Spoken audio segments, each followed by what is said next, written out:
forgot to roast coffee yesterday, so... And I'm eating toast. And you're eating toast. Fortunately, we have a backup. It's not a great backup, but it's in our fridge and it's from renters that rented out our house last summer. It's actually not too bad.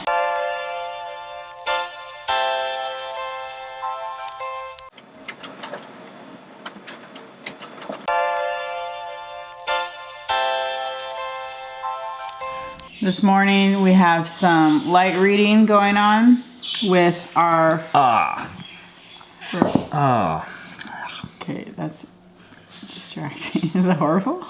Have you tasted it yet? No, but I've had it before.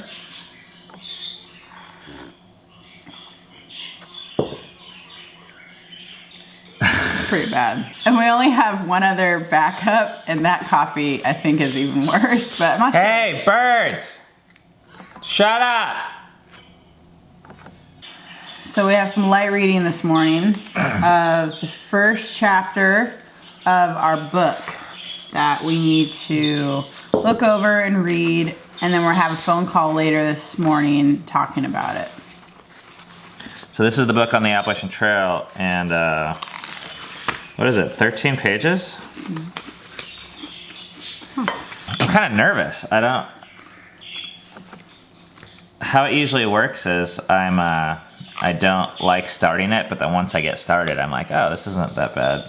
So, we'll see.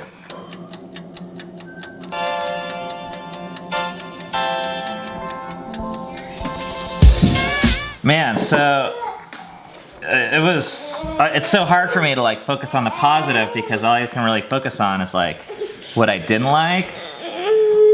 But I'm so glad that we're done with the first chapter for a story ultimately I believe in. It's hard when it's your own story. If it was someone else's story, I'd just be like, that's cool, that's interesting, or not interesting, or so, I don't know.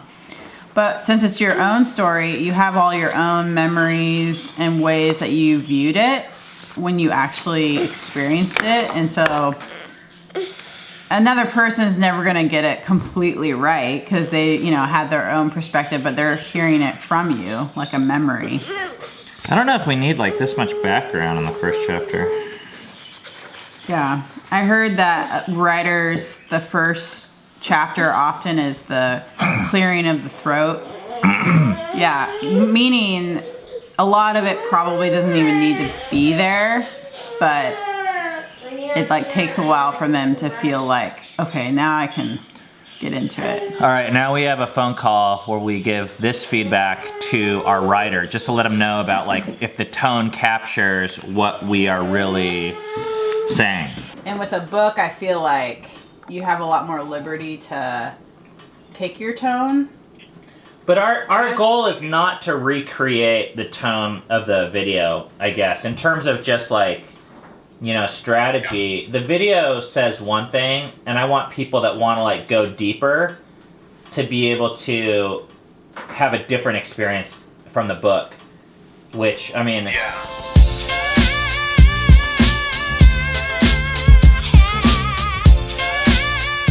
Just finished our meeting. Normally, coffee is a precious commodity in our house, but this stuff was shit, so we're gonna pour the rest of it down the tray. Dump it. Get the fuck out of here.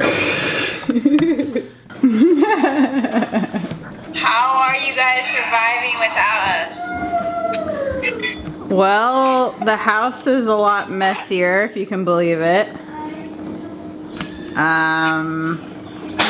It's a lot quieter, there's less music.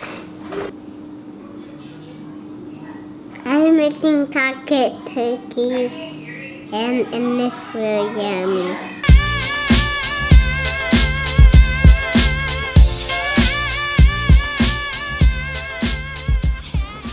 We are on day 18 of the No Rule Challenge. And one of the most challenging things for me has been watching how much time the kids now spend on the computer and in front of screens. It like makes my blood boil at times and just really drives me crazy because in the past we had these rules that were just like, we had like certain time, or basically just said like no, you know, so it was like 30 minutes a day. You could be on a few websites or watch a few videos, but for the most part we had like a ban. And now we don't have that. So Memory's on the computer a lot more, Filia's on the computer a lot more. Rainier watches it with Filia. Seven's upstairs playing, I think, like Fortnite right now with a friend. And it's just like, it's crazy feeling to me, because like I'm kind of like from the persuasion, I feel like video games or kids being on the internet is like really dangerous. Like it's killing them. When I see them, that's how I feel.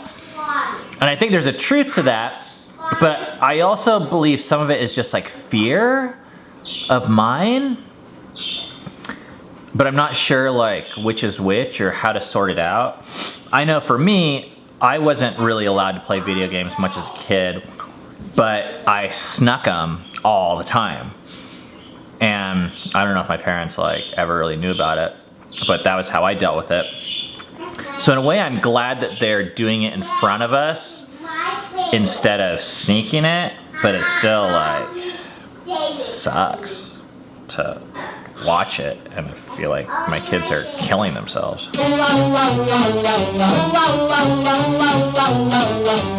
Filia, I really need your help.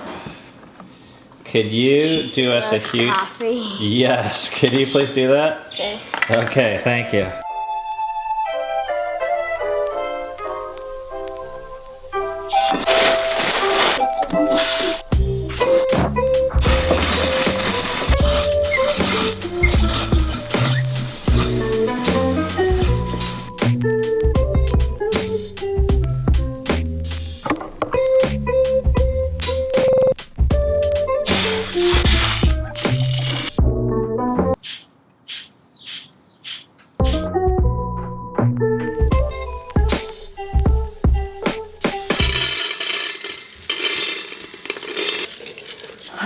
That's better. We don't have to have shitty coffee tomorrow. Today has been a weird day for me. Dove and Eden being gone. Normally on Fridays we do Shabbat cleanup, which just means we more deep clean the house, get it all ready for our rest day, which starts tonight and goes into tomorrow. But we did some cleaning, but I didn't really, it was more me. I guess Memory helped a little bit, she did.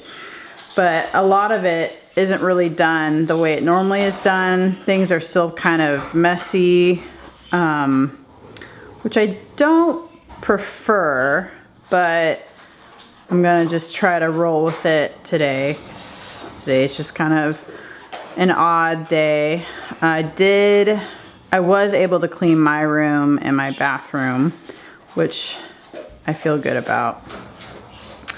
But we're gonna go out and have fun tonight and it'll still be good.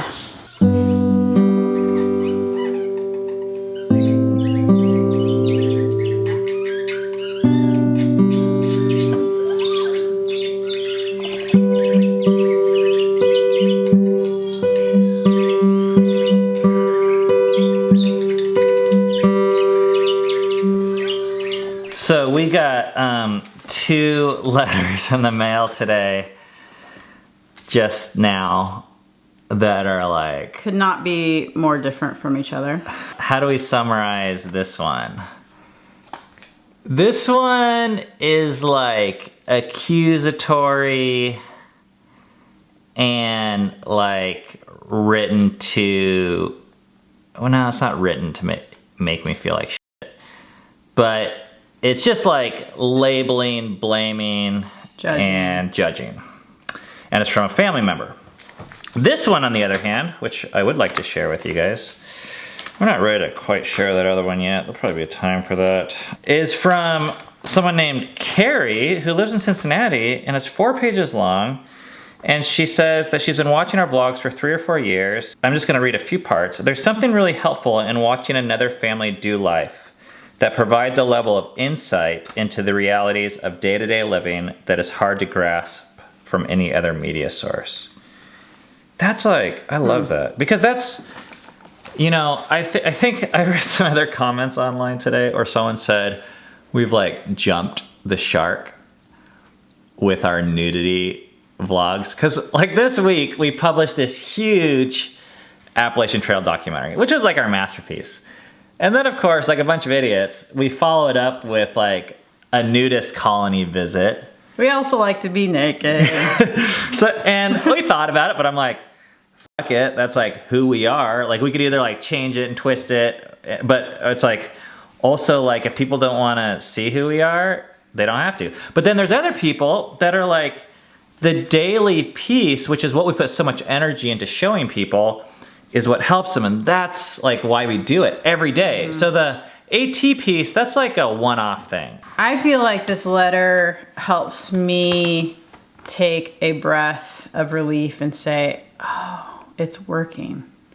Like this is worth it, what we've been doing the last 3.5 years. Can I read the good part? She says, I guess through this letter, I wanted to share the positive influence you have had on our family life, the higher level of freedom we are experiencing, and the increased confidence we have gained in taking greater yet calculated risks with our kids in tow. I can say with certainty that having met you online has made us all closer, and I think better people. And then, this is one of the best parts.